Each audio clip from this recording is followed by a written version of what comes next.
In the 1970s, Gray Morrow emerged as one of the most versatile and accomplished figures in comic books, as an artist, as a writer, and also as an editor. This was a rare combination of talent, and he excelled in all of these areas. His art took a more realistic and natural approach, and it was well suited for the genres he worked in, which was predominantly horror and fantasy. Morrow started working in comic books in the 1950s, but it would be later in the 1960s where he would find his groove at Warren Publishing, working on titles like Creepy, Eerie, and Blazing Combat. He did a few notable painted covers as well as penciling some stories. This was during the first golden age of Warren Comics, and the lineup of artists during this time was one of their best, and his style of realism was perfect for the stories he was working on, particularly on Blazing Combat, which are some of the finest war comics ever made.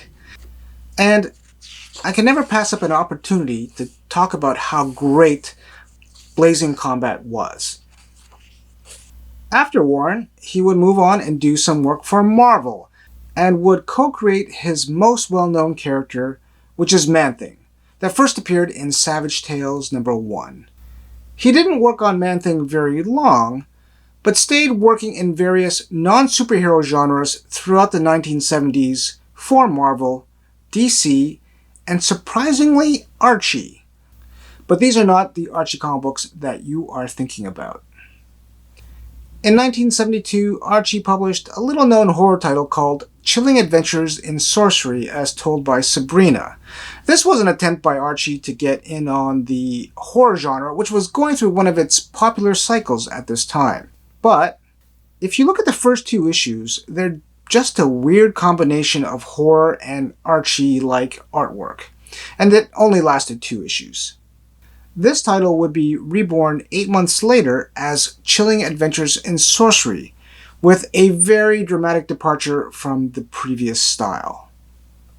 Gray Morrow was given full editorial control over the series starting with issue #3, and what a change it was. Although it was published under Archie, it was published under a new imprint called Red Circle's Comics Group. This was a way to separate this title from the more kid-friendly line of Archie comic books. And you know what makes this even more confusing? The covers have a little Fawcett logo on them as well, and Fawcett was another publisher at that time who was publishing Dennis the Menace and other kids' titles. The first issue under Gray Morrow, which is #3, is the only issue where all the artwork is done by him. Future issues would have an amazing assortment of other artists, including Alex Toth, Frank Thorne, Howard Chaykin, and Spanish artists Vicente Alcazar and Carlos Pino. These are all anthology-style comic books with several stories in every issue. The stories inside are typically a little shorter than other comic books from that time, many being only 5 pages in length. But they're tight, and the artwork is excellent. I have to say, these are as good as any horror or fantasy titles from that time period. Just as good as the stuff DC was doing, which in my opinion was the leader at that time. Now, they're not as scary or grisly as other horror comics from that time period.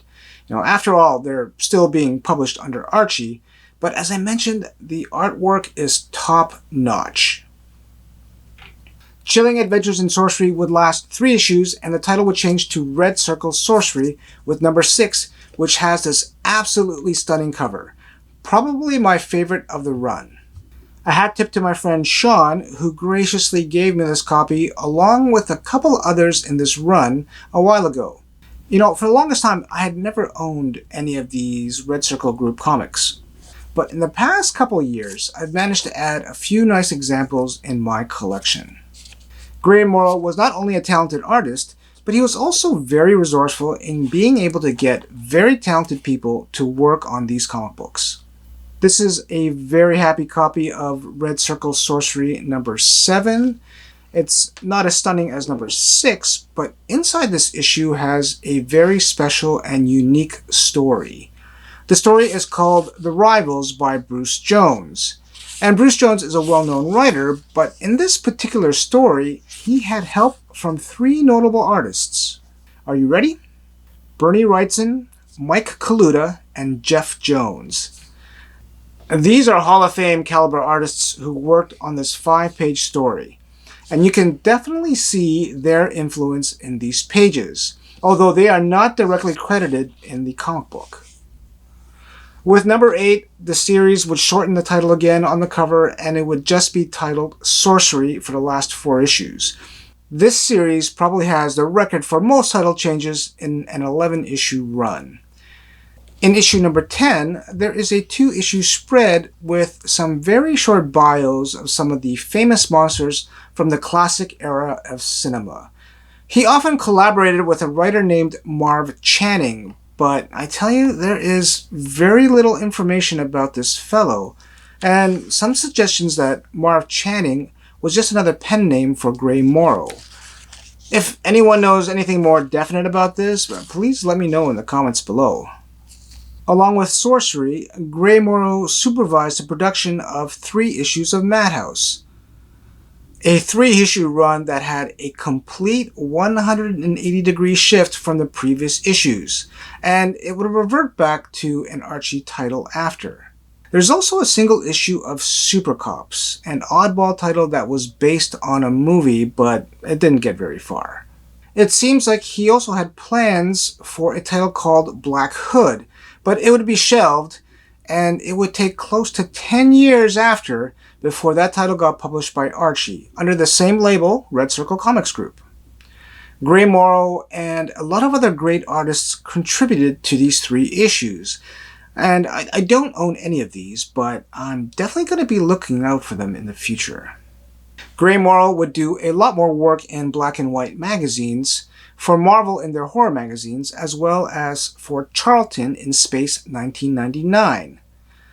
Those Space 1999 painted covers are great, and the magazines are very hard to locate in nice condition.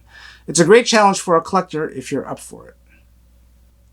There are a couple of other Gray Morrow items I want to show you from my collection, and that's Adventure into Fear number 10, which is the first solo Man-Thing ongoing series in a comic book. And it's got a Gray Morrow cover, but he doesn't do any of the penciling inside, but he does do the inking. The other is House of Secrets number 89, one of my favorite covers in the run as it's such an unusual cover. I had a theory that this cover was a mistake and was supposed to be put in the run of Dark Mansion of Forbidden Love, and they just kind of threw it in the House of Secrets because of deadlines. But a few people have told me it was intentional, as it was a riff of Dark Shadows paperbacks that were popular at that time. Gray Morrow would go on to have a long career in comic books as well as comic strips, as he would also do comic strip work for Tarzan, something I wasn't well aware of. An incredible artist with an incredible body of work that is certainly worth taking a look at, especially those comics from Red Circle Comics Group. I highly recommend that you search those out. If you enjoyed this artist profile, you might want to check out an artist profile that I did on Bernie Wrightson over here. Until next time, read and enjoy your comic books.